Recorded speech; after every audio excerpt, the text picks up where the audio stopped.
Hello, I am Aaron. Hello, I am Aaron from Support Host. Welcome back to our YouTube channel. Today I am going to discuss about how to set up Amazon CloudFront with WordPress. AWS CloudFront or Amazon CloudFront is a content delivery network service, that is CDN service. It delivers data into end users upon request through secure, low latency, high speed network. The AWS CDN physical servers are integrated to AWS global infrastructure and with other AWS services like Amazon EC2, Amazon S3, load balancers, etc. Two main benefits of using CloudFront in WordPress is 1. CloudFront increase the performance of our website by reducing server load. Second, reduce the traffic towers to the origin server by serving cached results to the end users. More details about Amazon CloudFront is written in our blog post and I will leave the link in the description box. So let's see how CloudFront can be set up on WordPress website hosted in Amazon EC2 instance.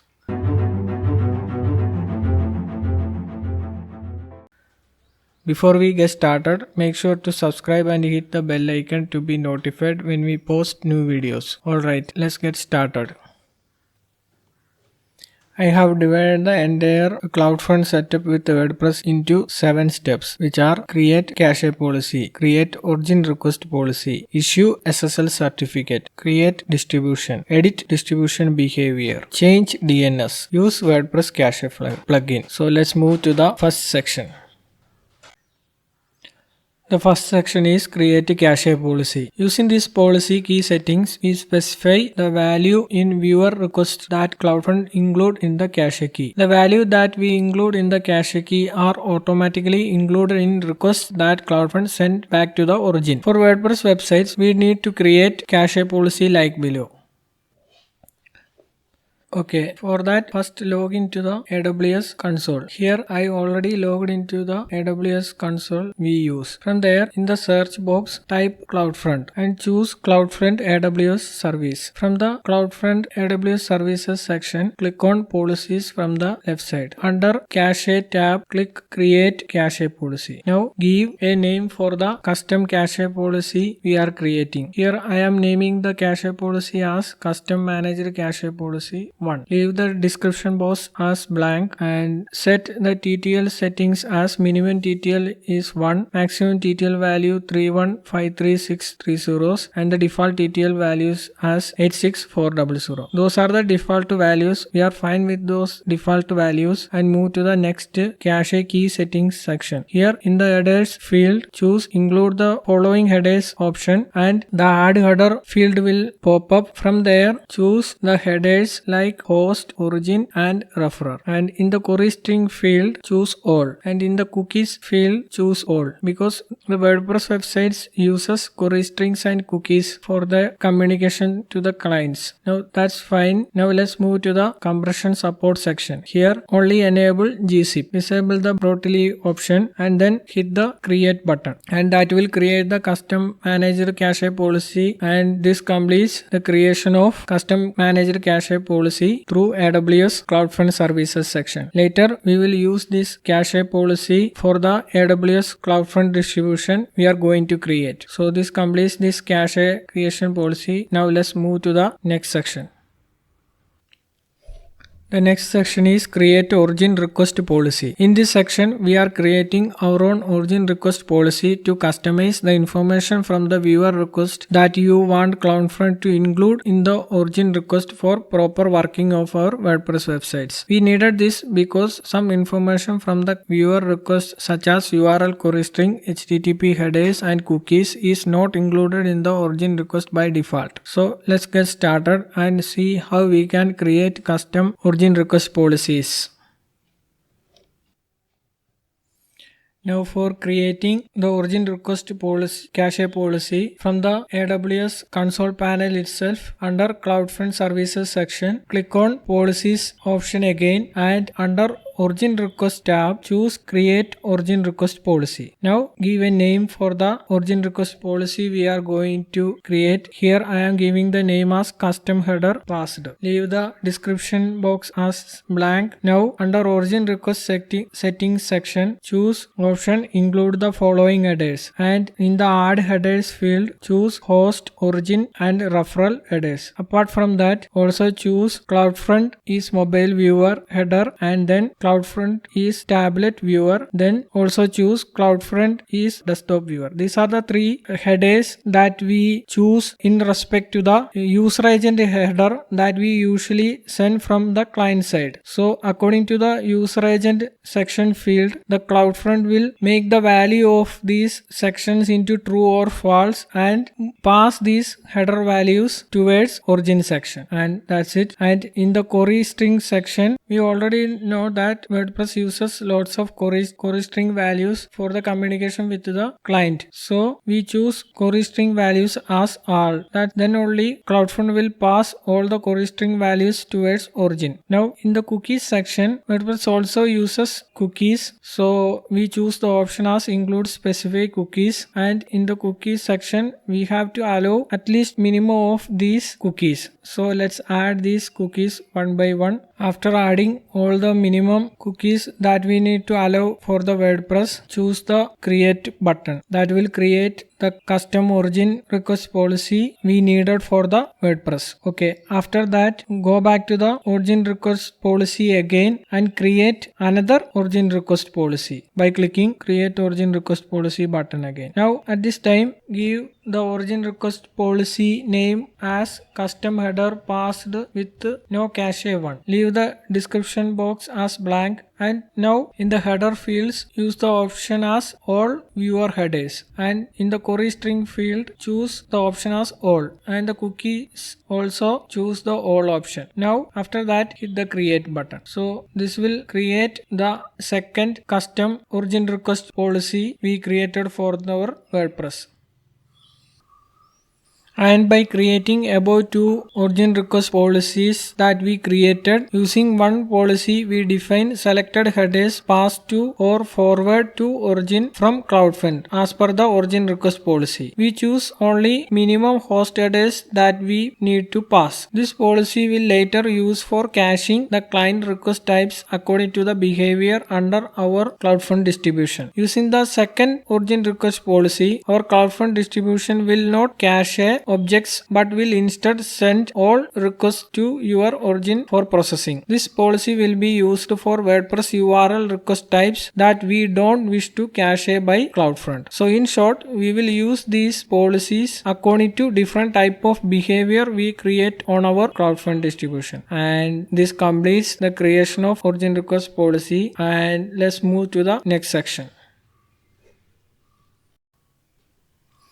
The next section is issue SSL certificate. In this section, we are issuing SSL certificate for our WordPress domain name using AWS Certificate Manager. During the creation of CloudFront distribution, we normally input our website name in the alternate domain name, that is CNAME field. In such cases, for those domain names, SSL is must thing. Otherwise, we will get error during the creation of CloudFront distribution. So let's see how this can be implemented. That is how we can issue SSL certificate through AWS panel.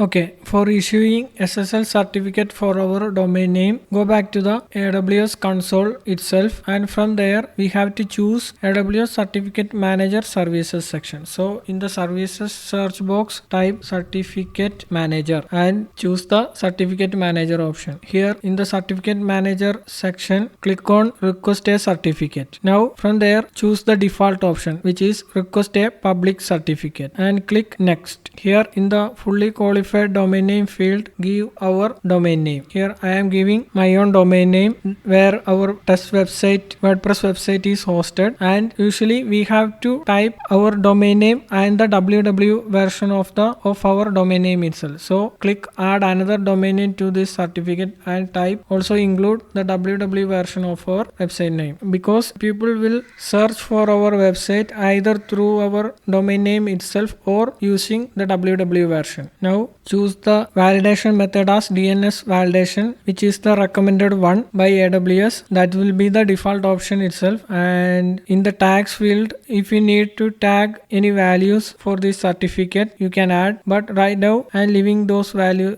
field as blank, and after that click the request button, and here you can see status are pending validation. So at this time click the certificate ID number, and here we can see for validating the certificate request we choose the DNS option by adding a CNAME record in our domains DNS section. Now for those domains which is using the DNS as Route 53, in such cases we can hit the create records in Route 53 button. That will automatically create the necessary DNS records, that is CNAME records, that we needed for validating the certificate issuing. So here our websites are using Route 53 as DNS, so I am clicking the create DNS Route 53 option and confirm the creation of CNAME records by clicking create records, and let's wait. And here in the above section we can see successfully created DNS records for issuing SSL certificate by AWS Certificate Manager. So right now let's wait the issuing process getting completed. Right now the status is still pending validation. Usually it will take around 15 minutes for getting the SSL certificate from AWS Certificate Manager. So sit back and wait.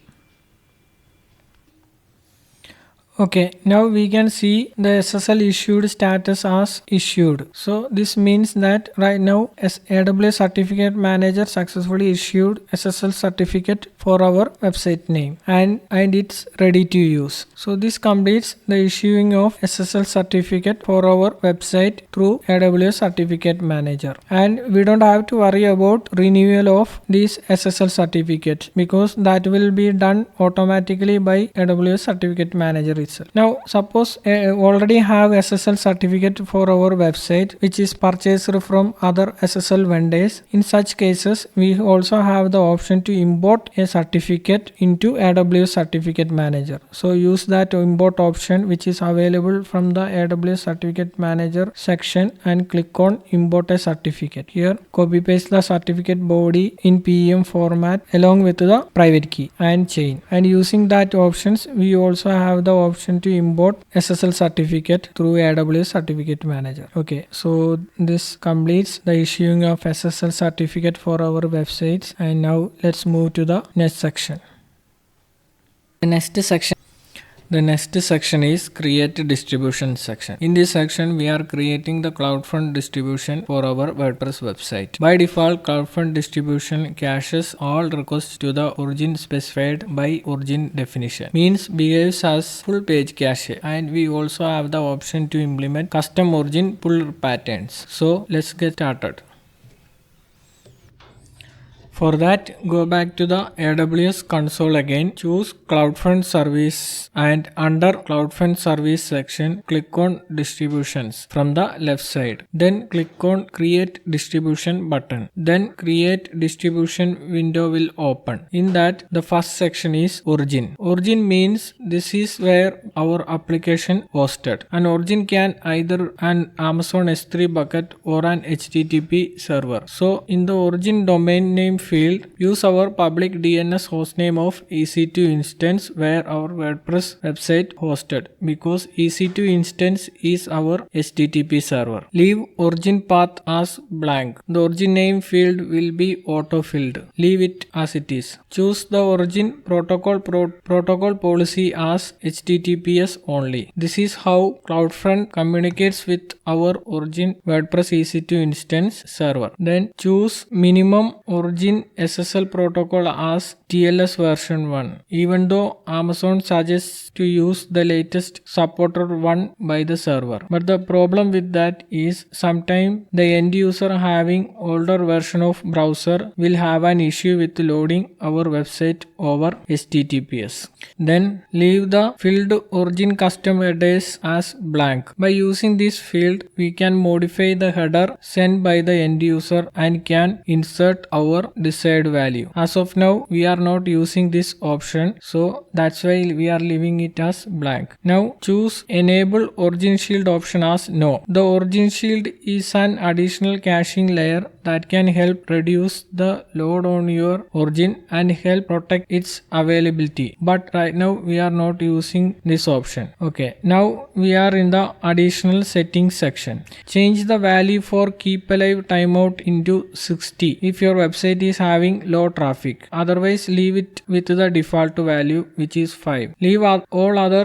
timeout related settings as it is. Basically, this timeout settings deals with how CloudFront will handle requests to our origin server. Now move down and we are in the default cache behavior section. Here choose the compress object automatically option as yes. CloudFront will compress certain files when the requesting viewer or browser includes the header accept encoding gzip. Delivering compressed objects will improve performance for your users. This compression will mainly applicable to the image files, etc. Now choose viewer protocol policy as redirect HTTP to HTTPS. This control how our end user connect to CloudFront. After that, choose allowed HTTP method as get head options put post patch delete because WordPress use post method. Now choose cached HTTP method as it is. After that, choose restrict viewer access, that is use signed URLs or signed cookies as no. Move down and now we are in the cache key and origin requests section here. In that, choose cache and origin request settings as use a cache policy and origin request policy. After that, in cache policy, choose our cache policy named custom managed cache policy 1 from the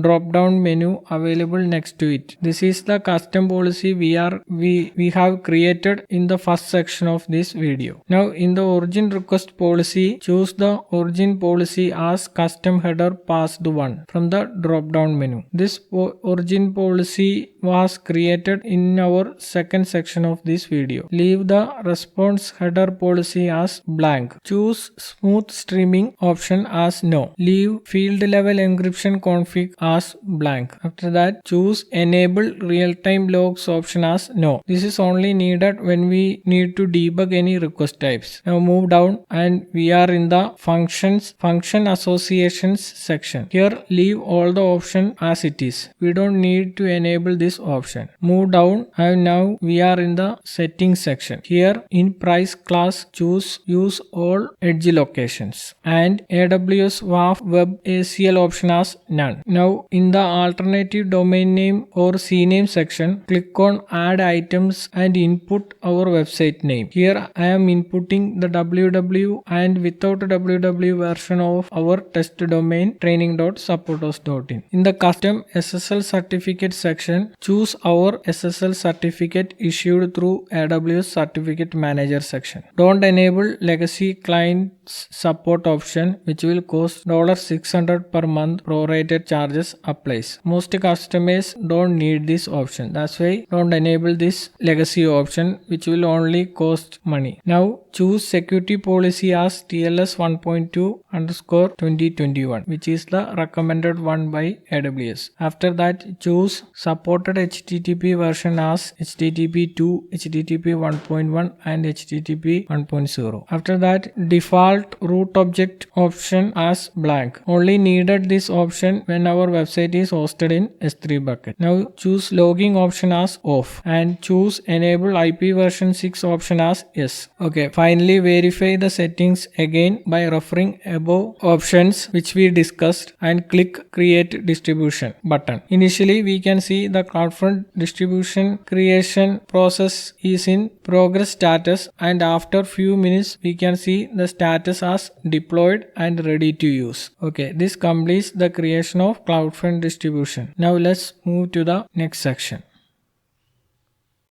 Okay, the next section is edit distributions behavior. The distribution behavior means it's a URL pattern and its associated caching behavior. So in this section, we edit the default behavior of our created distribution, which is to cache all request types. But we also need not to cache some of the WordPress URL request pattern types. Like we don't need our WP admin area and other few links to be cached by CloudFront, because caching such URL patterns will cause issues to the proper working of a WordPress website. So let's see how this can be done. Before we discuss the editing of distribution behaviors, let's discuss the necessary WordPress URL patterns that we don't wish to be cached from our table. Here I created a table with the URL patterns that we don't need to be cached in case of WordPress. The first one is wp/wp login.php URL types, which is used for admin pages, and we don't need to cache this URL pattern by CloudFront. And the other URL pattern is wp admin/star. This is also used for admin pages, WordPress admin pages. We also don't need to cache this URL pattern. The next is wp json/star. This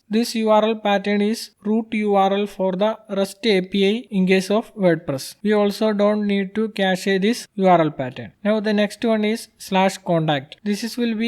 /contact will be usually the contact form of our pages. If your contact form page URL is different, then use that URL, and we also don't need to cache this URL pattern, that is contact pages. Now next is .well-known well-known/star. This is required to route for Let's Encrypt postbacks. We also don't wish to cache these URL types. The next is wp cron.php, which is used for scheduling WordPress scheduled task functionality. We also don't wish to cache this URL type. Next is /xmlrpc.php. This is used for WordPress APIs. We don't need to cache these URL types. Next is wp-trackback.php, which is used for blog post trackback functionality. We don't need to cache these URL types. Next is wp-signup.php, used for visitors sign up if your site support such functionality. We also don't need to cache these URL types. Everything else comes under WordPress can be cached, such as request types like wp content/star, wp includes star comes under this everything else policy, which will be the default policy we available during the creation of CloudFront distribution, and the policy for that URL type is it can be cached. Okay, this completes the discussion of URL patterns that mainly don't need to be cached in case of WordPress websites. Now let's see how these URL patterns, the behavior can be added in our created distribution.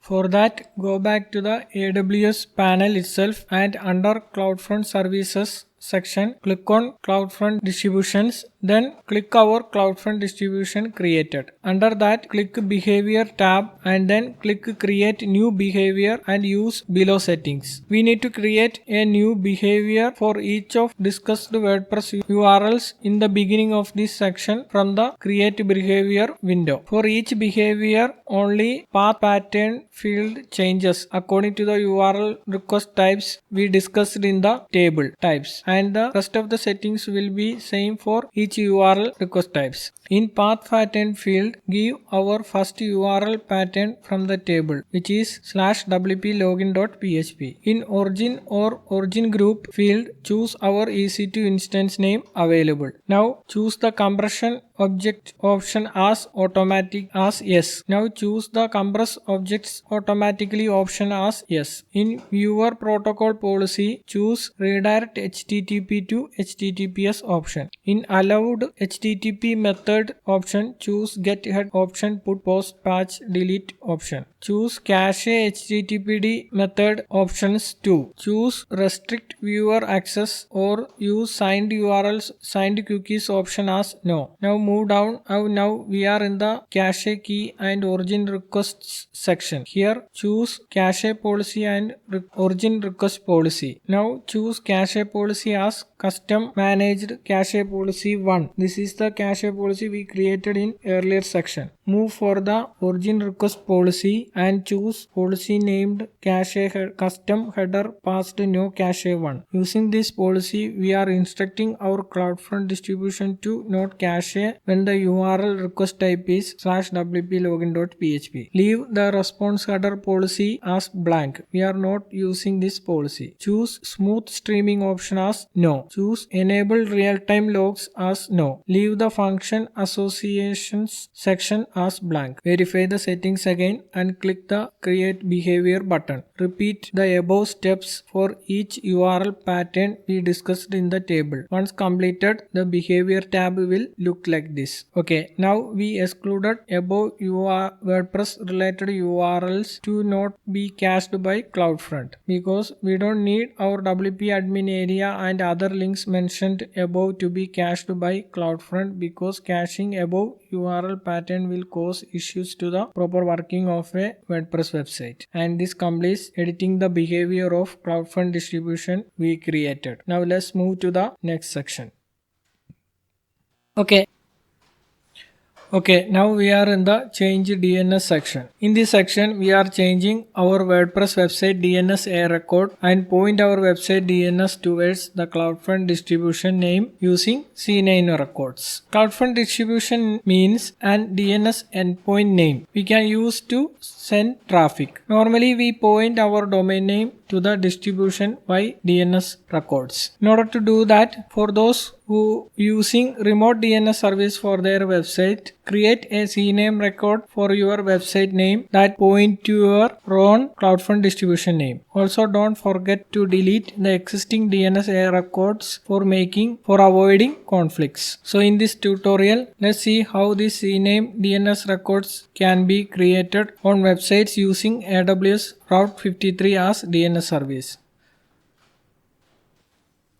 For that, go back to the AWS panel again. From the services section, choose Route 53 service. Click hosted zones option from the left side. Now click our website name and the existing DNS records will show up. Select our domain DNS a record that we need to edit and by clicking edit option from the left side menu. Choose the record type as route traffic to an IP version 4 address and some AWS services. And then enable the alias option. And then in the route traffic to option from the drop down menu choose alias to CloudFront distribution. Give the CloudFront distribution DNS endpoint name in the next drop down menu. The CloudFront distribution domain name is the one we need to use at CNAME record. The CloudFront distribution name can be get from our created CloudFront distribution section also. Choose routing policy as simple routing. That will be the default one. And then click save button. We will see the message as record details has been updated for you and this completes the change DNS of our website. Wait for completing the DNS propagation which will usually happen within few hours, and if after that if we test the domain our website name using curl command, we can see in the server section the server as CloudFront and the curl or command output will look like below. Here I already executed the curl command in the command prompts, so you will able to see the CloudFront name in the server section, basically which means that our website's traffic is now routing through CloudFront, and this completes the editing of DNS of our WordPress website. And now let's move to the next section.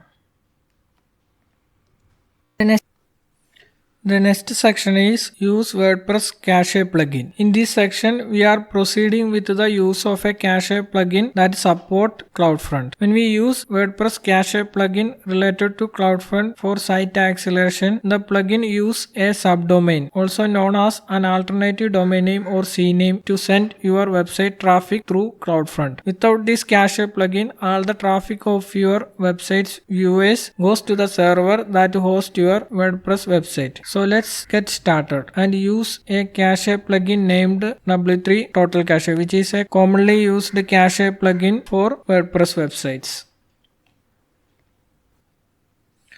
For that, first log into the WordPress admin panel. From there, browse to the plugins menu page and ensure that W3 Total Cache plugin is installed. If not, install it using the add option available from the plugin section itself. After that, activate the plugin by clicking the activation link or option. Now, this completes the activation of W3 Total Cache plugin. Now, a W3 Total Cache icon will be available in the WordPress left side panel. From there, under Performance, choose General Settings and under CDN section, enable CDN and set the CDN type field to Generic Mirror. Click the Save Settings and Purge Cache button. After that, under Performance itself, now browse to the CDN page. From there, in the Configuration Object section, replace Site Hostname field, fill with our WordPress website name. After that, click on Test Mirror button and make sure we get passed message. After that, save the settings. Okay, this completes the setting up of our WordPress cache plugin, that is W3 Total Cache, for using our own created CloudFront distribution, and which concludes this section.